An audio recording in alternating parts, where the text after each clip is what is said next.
Aladdin and the Magic Lamp. Once upon a time, in a faraway land, lived a boy named Aladdin. He was a bit mischievous and often found himself in trouble. His father, Mustafa, was a poor tailor, working hard to provide for his family. But sadly, Mustafa passed away, leaving Aladdin and his mother alone. Aladdin's mother struggled to make ends meet, selling what little they had. Aladdin, instead of helping, preferred playing in the streets with other carefree boys. His father's death was from a broken heart. Seeing Aladdin's lack of interest in learning a trade, his mother did her best, spinning thread and selling it to survive. Life was hard, but they had each other. One day, a mysterious man arrived in their town. He was an African magician, disguised as a traveler. He approached Aladdin, claiming to be his long-lost uncle, Mustafa's brother. The magician even shed tears, pretending to mourn Mustafa's death. He gave Aladdin some shiny coins, a gift to gain the boy's trust. Aladdin was easily fooled by the magician's charm. Aladdin's mother, however, was skeptical. She didn't remember Mustafa ever mentioning a brother, but the magician was persistent, returning the next day with more money and an invitation to dinner. He told elaborate stories of his travels, showering Aladdin with affection. He promised to open a shop for Aladdin, making him a wealthy merchant. Aladdin was thrilled at the prospect of a better life. The magician bought Aladdin fine new clothes and showed him the wonders of the city. Aladdin was excited and believed his luck had finally changed. Little did he know, the magician had a sinister plan. The magician led Aladdin far outside the city gates. He claimed he wanted to show Aladdin something truly extraordinary. They walked for hours until they reached a desolate, rocky place. The magician lit a fire using fragrant powders and chanted strange words. Suddenly, a stone slab in the ground slid open, revealing a dark, hidden entrance. The magician's demeanor changed. He slapped Aladdin, demanding obedience. He told Aladdin that a great treasure was hidden in the cave, reserved only for him. Aladdin was frightened, but also intrigued by the promise of riches. The magician instructed Aladdin to go down into the cave and retrieve an old lamp. He warned Aladdin not to touch the walls, or he would surely die. Then he gave Aladdin a magic ring for protection. Aladdin, hesitant but eager to please his uncle, descended into the dark cave. He hoped to find the lamp and return quickly. He had no idea what awaited him in the depths below. Inside the cave, Aladdin found a beautiful garden filled with trees. But instead of ordinary fruit, these trees bore precious stones that sparkled in the dim light. He marveled at the sight. He found the old lamp, just as the magician had described. He also filled his pockets with the glittering precious stone fruits. He thought they would fetch a good price back in the city. When Aladdin returned to the entrance, he called out to the magician to help him out. But the magician, his eyes gleaming with greed, refused. He demanded Aladdin hand over the lamp first. Aladdin refused to give the lamp until he was safely out of the cave. Enraged, the magician slammed the stone slab shut, sealing Aladdin inside. The magician's true intentions were revealed. He only wanted the lamp for himself, to gain its magical power. Aladdin was trapped, alone, and terrified. He cried out for his uncle, but only silence answered him. In his despair, Aladdin rubbed the magic ring the magician had given him. Suddenly, a mighty genie appeared before him. The genie bowed low, offering to obey whoever held the ring.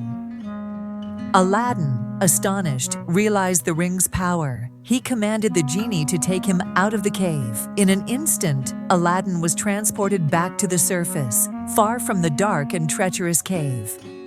Aladdin, exhausted and disoriented, stumbled back towards the city.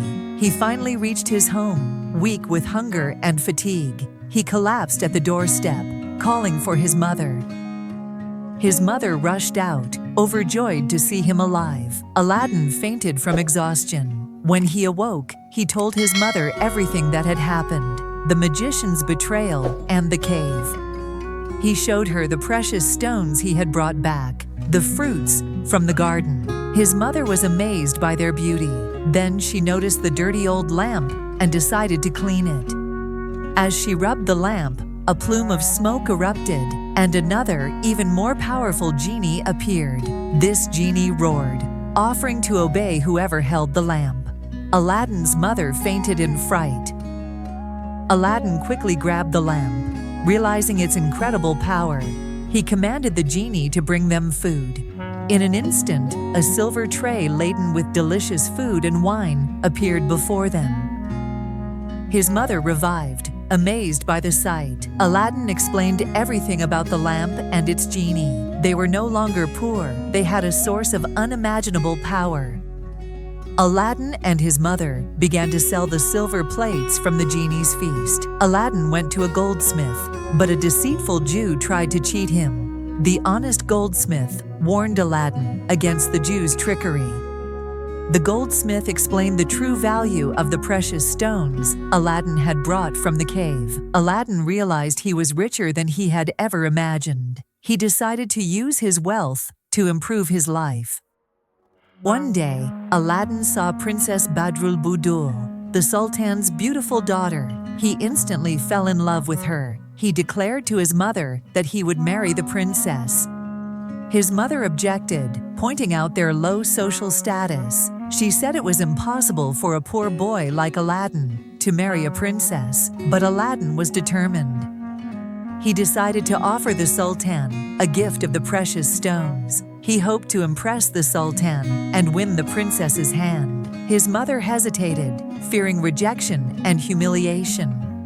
But Aladdin persisted, convincing his mother to present the gift to the Sultan. He believed that with the lamp's power, anything was possible. He dreamed of a life with the princess.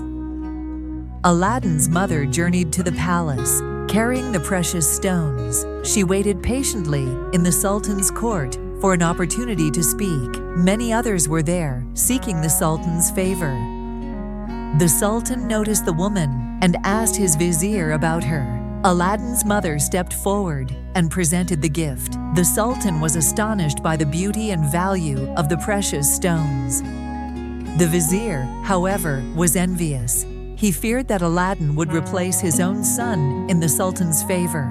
He whispered in the Sultan's ear, advising him to delay the marriage. The Sultan, influenced by the vizier, demanded that Aladdin build a magnificent palace in just 3 months. Only then would he consider Aladdin worthy of marrying his daughter. Aladdin's mother returned home, relaying the Sultan's message. Aladdin was overjoyed. He knew that with the genie's help, building a palace in 3 months would be easy. He was confident he would win the princess's hand.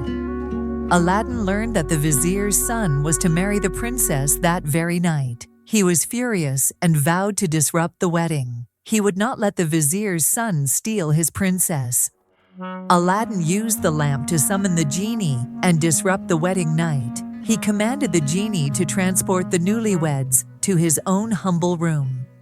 The genie obeyed instantly. Aladdin, however, treated the princess with respect. He placed a sword between himself and the princess, ensuring her safety. The vizier's son spent the night cold, uncomfortable, and utterly miserable. In the morning, the genie returned the couple to the palace, unnoticed. The Sultan noticed the princess's unhappiness and questioned her. She confessed the strange events of the night. The vizier's son, confronted by the Sultan, admitted the princess's story was true. The Sultan, furious at the vizier's deception, annulled the marriage. Aladdin had successfully disrupted the wedding. Aladdin patiently waited for the 3 months to pass. He knew the Sultan would eventually have to honor his promise. He continued to dream of marrying Princess Badrul Budur.